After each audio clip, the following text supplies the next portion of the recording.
days ago, I learned that I had made a request about a month ago that Jim Towey, who is the president of Ave Maria College and the founder of the Life Wishes, I understood that he was in the area within an hour, so I sent an email to his office and got a pleasant call back 3 days ago that said that yes, in fact, Jim was available and he could spend half an hour with us today, which is really a blessing. He'll tell you more about the 5 Wishes, which is the most widely distributed program in the world that I know of to do end-of-life planning for people and provide healthcare proxies. I think Jim mentioned there's over 20 languages that it's provided in, and I don't know how many people, but we're real pleased to have Jim talk to us about the 5 Wishes and how he started. Thank you, Tim. Thanks, Bob.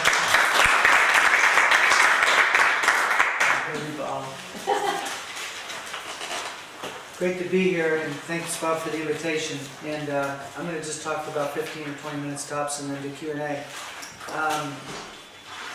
By the way, you mentioned some of my background, and I'm over at Ave Maria University. Any of you ever been on our campus by any chance? A couple of you, great. So I'm in my 8th year as president of the university. We're not obviously the best known Catholic university in America. That would be, of course, the University of Notre Dame. But we have a lot in common with them. We're in a rural area. Our school colors are blue and gold, and neither of our football teams will win a national championship this year.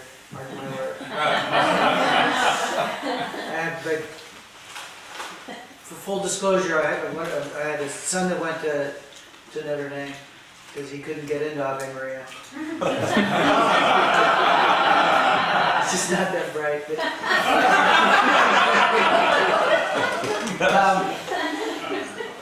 So let's talk about death and dying.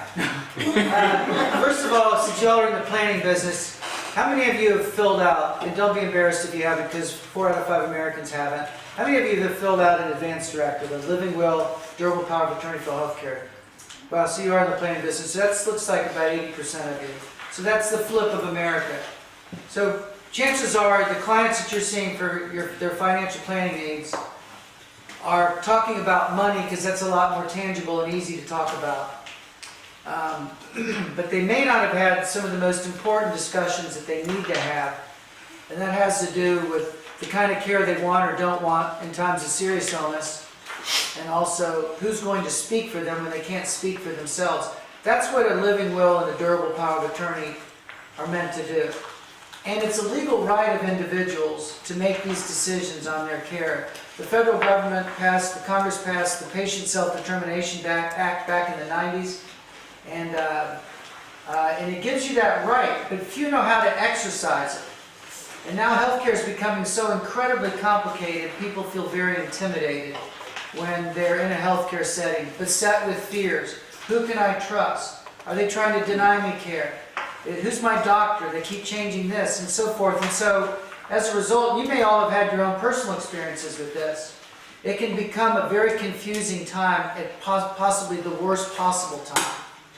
So when I started Aging with Dignity in 1996, I wanted to affirm the right of people to safeguard their God-given human dignity in times of illness. And we have with us one of the founding board members in the back. Pat Russell in the corner there was on our board and has been on our board.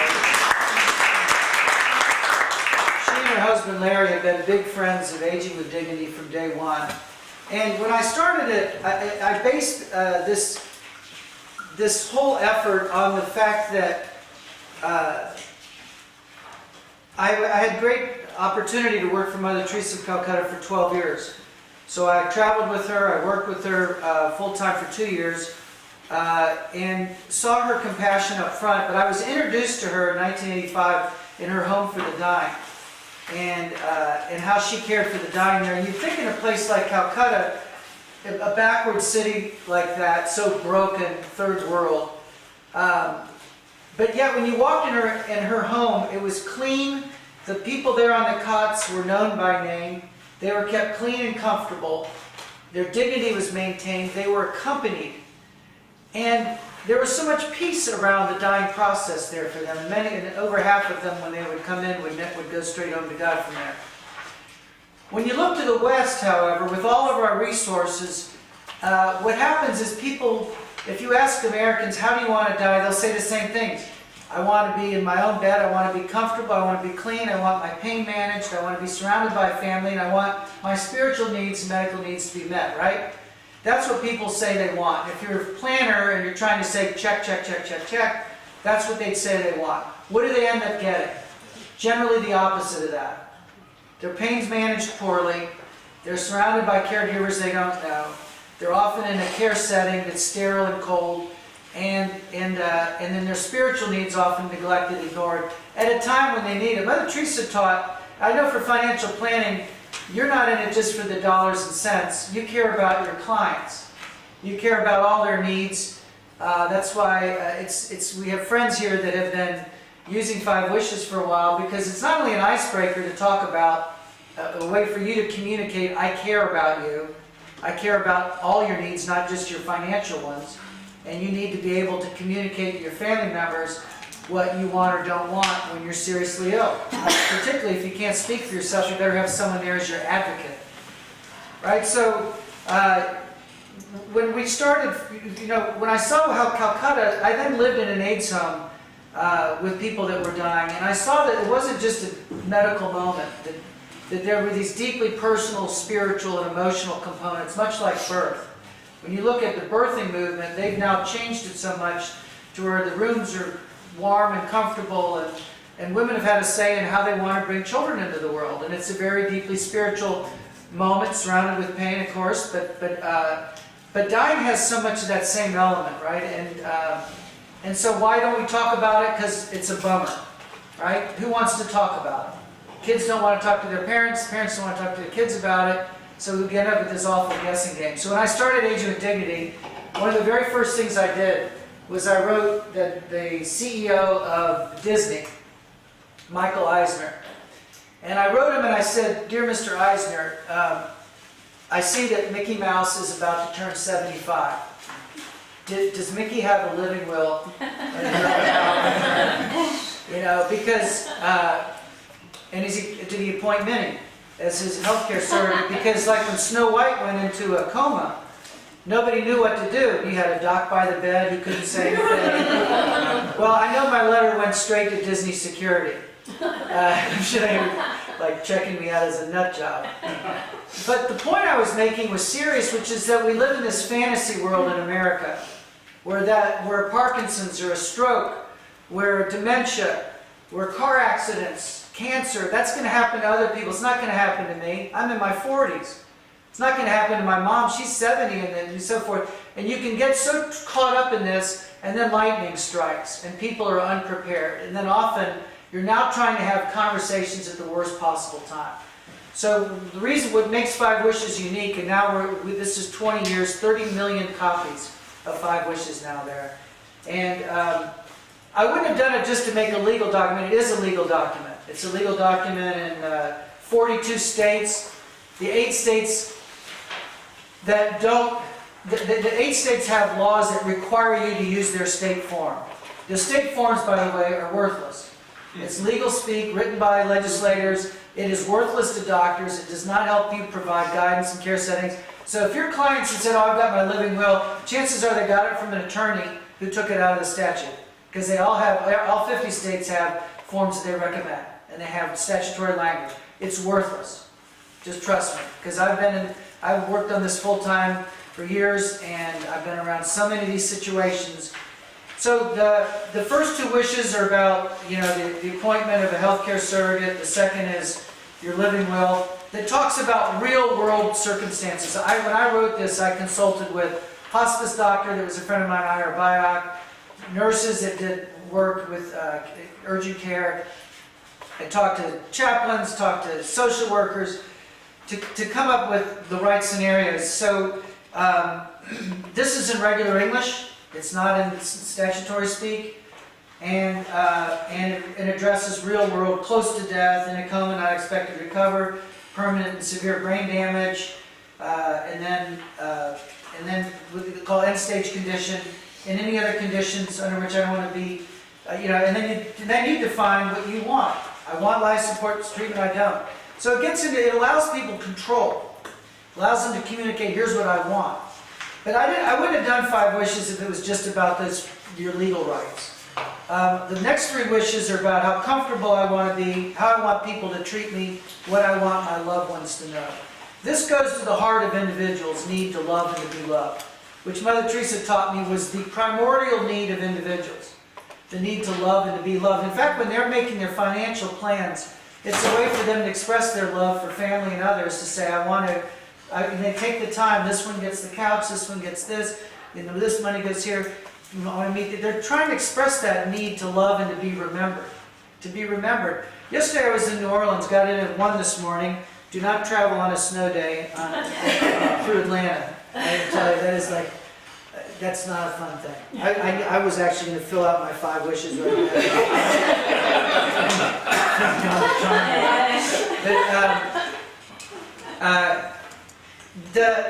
I was there for one of our dinners of our university. This man's been sensationally successful, and he's made a fortune, hundreds of millions of dollars of wealth, and he's done a lot for our university.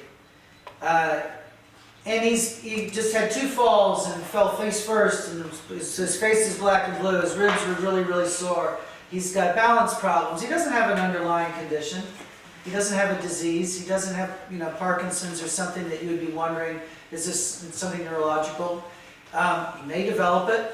But I was watching in the face of this person who's been just a giant of a leader, a general type,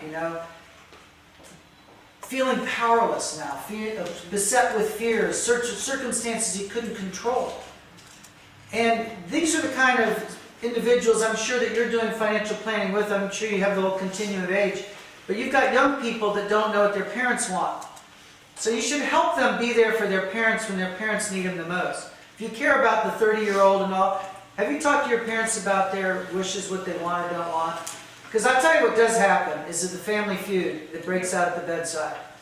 When the son that just was flown in, I just heard this the other day from Adrian Dignity, because we try to mediate and help families in these situations. Flies in, hasn't seen, there's one sibling that lives in the town with the mom. The mom can't talk now, she's stroked. And he comes in and he's just now barking orders. We're going to give her the works. She wants this. No, that's not what she wants. Now they're fighting. Now the lawyers at the hospital all freak out. Send it to the ethics committee. We don't know what to do here because there's a fight. Who wants that, right? So even if people can disagree about what mom would want, if they know what mom wanted, they will respect her wishes even if they disagree with them. And that's why this is important. And this gets into, the last, how I want my loved ones, what I want them to know about me. When anyone asks how I want to be remembered, please say this. What did my life mean? People append pages to this.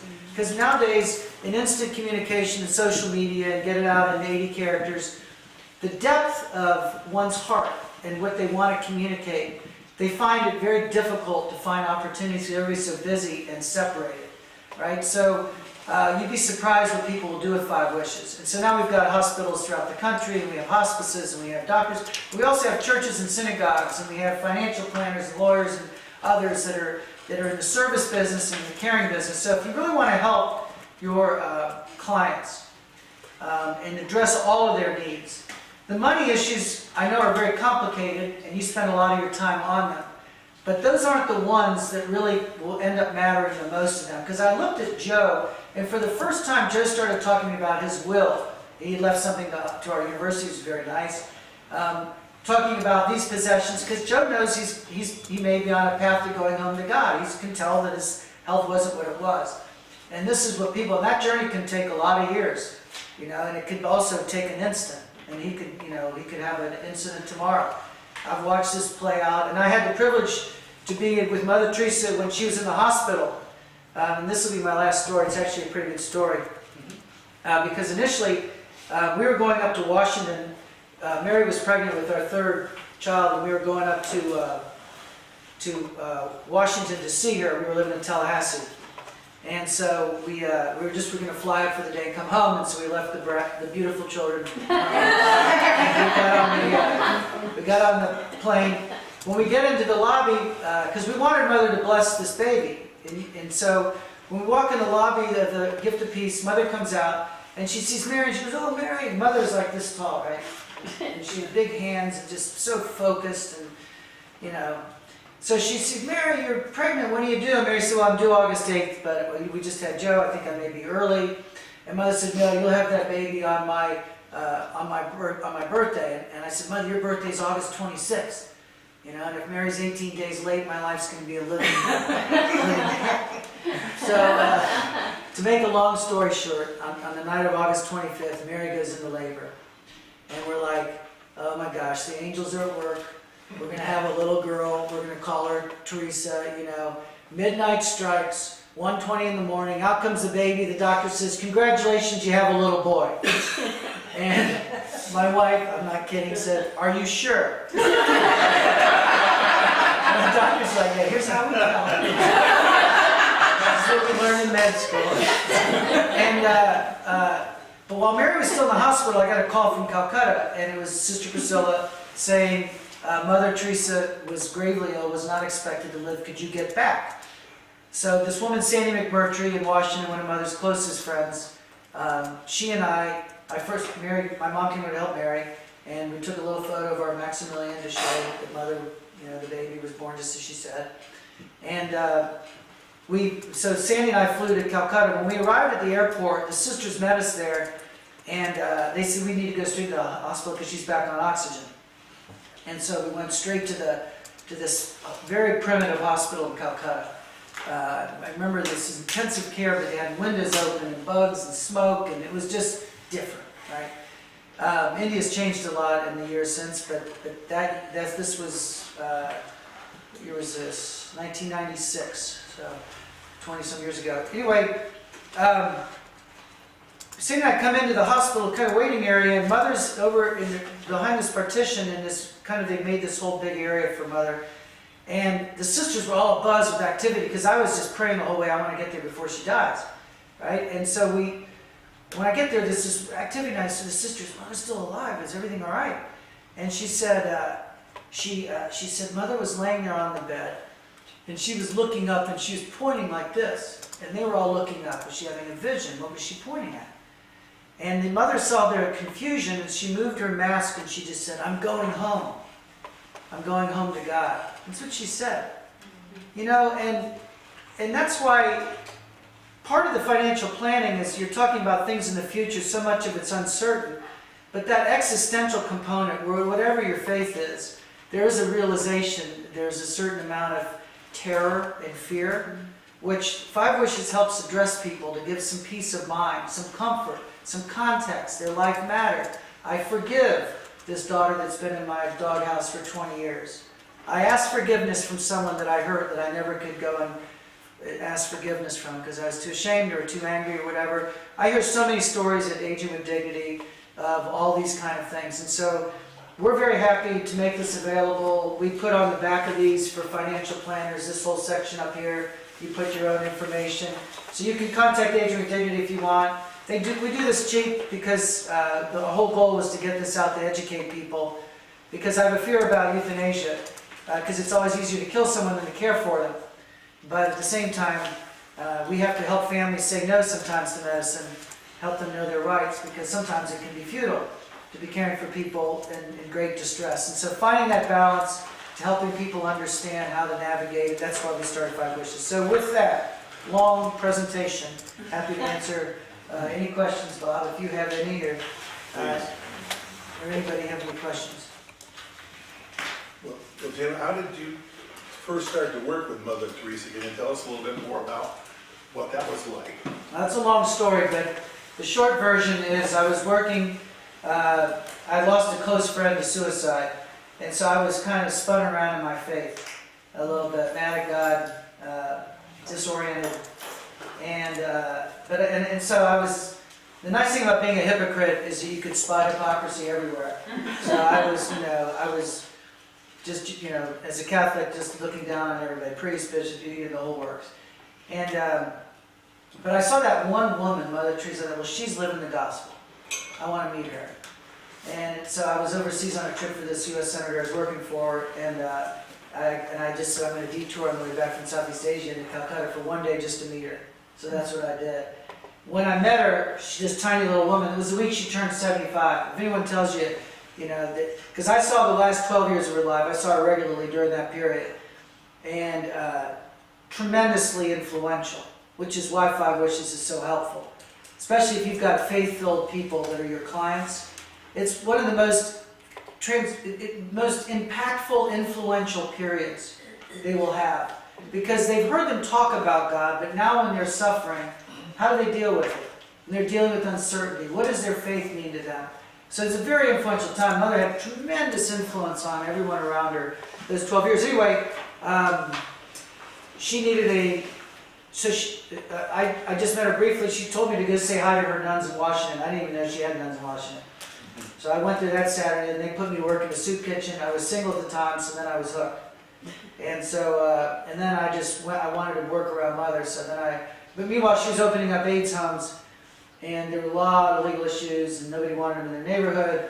So, and then immigration issues. Most of her nuns were Indian, were coming into America, a lot of problems with that. So that's the work I did for her as a lawyer, and then I went full-time with her, and so, yeah. I won the law. You worked with her organization for? Missionaries of Charity. I was doing their work this morning. I was doing it yesterday. I was in their shelter 2 days ago in Miami because it's complicated. I mean, when you work with the poor, the cities don't want their houses in these neighborhoods. Right? They still have an active presence in the U.S.? Oh yeah. Oh yeah. No, they're home. They've got a home in Miami. That's the only one in Florida, but in New York, they're in the Bronx. They're the worst. You name a bad neighborhood in America, they're there. Any of them. So they're in those neighborhoods caring for the poor. So yeah, impressive. What's the name of that again? Of the sisters? Yeah. Missionaries of Charity. Yeah, that's their order. Great people. That's the order she founded. I've been down to Calcutta 20 times, so it's. Really? I take our students there. That's where their headquarters is there? Yeah, I take 12 students every year. They come alive there. Yeah. I've been using your document about 15 years. No way. I found out about it through Moffitt Cancer Center. Oh, sure. Because I was on the advisory board there. But I'm curious how long it took you to develop it, and I really like the way that you have everything that someone could think of here. And so instead of them having to think of it, they have to cross out. Tell me in your development of this, when did you come to the realization, or did you know from the beginning that it was going to be all the options and all they have to do is cross out instead of write in what they don't want? Well, the editing process was complicated because when I was writing it, you're trying to have enough substance, but not make it so long that people just this is too much. So that was always the balance, what was necessary, what wasn't. So I consulted with people. And obviously the first draft was based on my experiences of what people wanted when they were very sick and what they would make them happy. Because I had lived in that AIDS home. I'd worked in it 3 years, but I lived in it day in, day out. And saw what people wanted to talk about, what was causing them more pain, that existential pain, fear of death, fear of the unknown, such. And also forgiveness issues. I can tell you so many stories about that. So that was very much a conviction of mine that needed to be addressed in this document. What's very interesting about this was when I was setting it up, I had actually made it out with 4 wishes. And then I wanted to set up this 1-800 number, and I wanted to be 1-800-4-wishes. But the number was taken. So I took wishes 3 and 4 and split. They were one wish. You did some good marketing there. The 5 worked out better. This looks better. So you got 5 instead of. So anyway, and then one of the things I did too, I had good help from the Robert Wood Johnson Foundation. And they made a great suggestion, which was there's this firm in California that dumbs the stuff into language, dumbs it down to 6th, 7th grade. And from a legal standpoint, it doesn't have to be in all this where to force crap. You know, you put it in language people speak. And that's been pivotal in the translation of these documents into all these languages, is that it had to be simple. And in Los Angeles Hospital, I was mentioning to Bob, if you go into the LA emergency room, they've got 5 wishes in Hmong, in the language of the Hmong, which is pre-literate. It's complicated. Vietnamese and Farsi and Hindu and Mandarin. because all these people come in and don't speak any English. And can you imagine navigating these end-of-life questions, ventilator, feeding tube, and all that, when you don't even, when it's not your first language? I think it's a fascinating thing. I'm just curious, has it ever been challenged, and like if so, have they found any faults with it, or have people always just followed? So far, so good. Thank God, 20 years, because that was one of my big worries. Yeah. But that's not where it's been difficult. There's a movement toward these things called PULSE. They're physician-ordered life-sustaining treatment. And this has to be signed by a doctor. And that's when you start medicalizing these questions and you deprive people of their own rights. So, but there's a movement toward it. Why? Because it's simple and easy. A doctor doesn't care if you want your feet massaged, or whether you have a photo of your deceased spouse in your room, or whether you're being prayed with. They don't care. They want to know, do you want to be intubated? So they want it quick, and they don't want to put all this in their files. But we fought that by saying they have a right to this, and your nurses want this. The nurses love this. That's when I knew we were onto something. The nurses loved it. A lot of doctors do too, but you know, they're there to treat disease, and they'll fight to the end, and sometimes they don't know when to stop. You know, and I watched Mother. That's not how Mother lived. She wasn't looking for every last. Her nuns wanted her to stay alive. I remember this one nun said, if God wants to get Mother, he's going to have to get her when she's alone.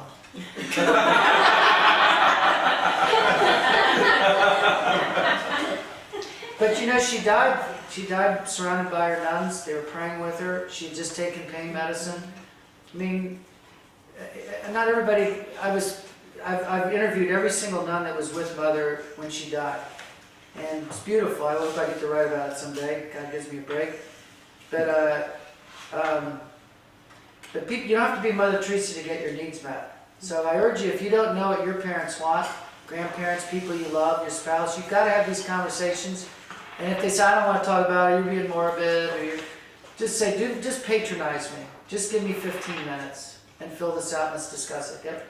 And one of the things that I want to say from a personal experience was that not only is this good for the person who's talking about it, their life, but it's for the people that have to carry it out. Right. Because there's so much stress and sadness and pressure that goes with that dying process. Yes. And you look at each other and go, am I doing the right thing? Is this what Dad wanted, Mom wanted, Grandma wanted? Is this what my husband wanted? If you have something like this to guide you, it can ease the pain just a little bit. Right. And that's the value. It's getting it out, and then your family not having to worry if they're doing the right thing and living with that grief or guilt. Right. That's so true. Well, so I couldn't add a word to that. Perfect. One last question? Yes. Can you give us more tips on how to get this started with our family clients?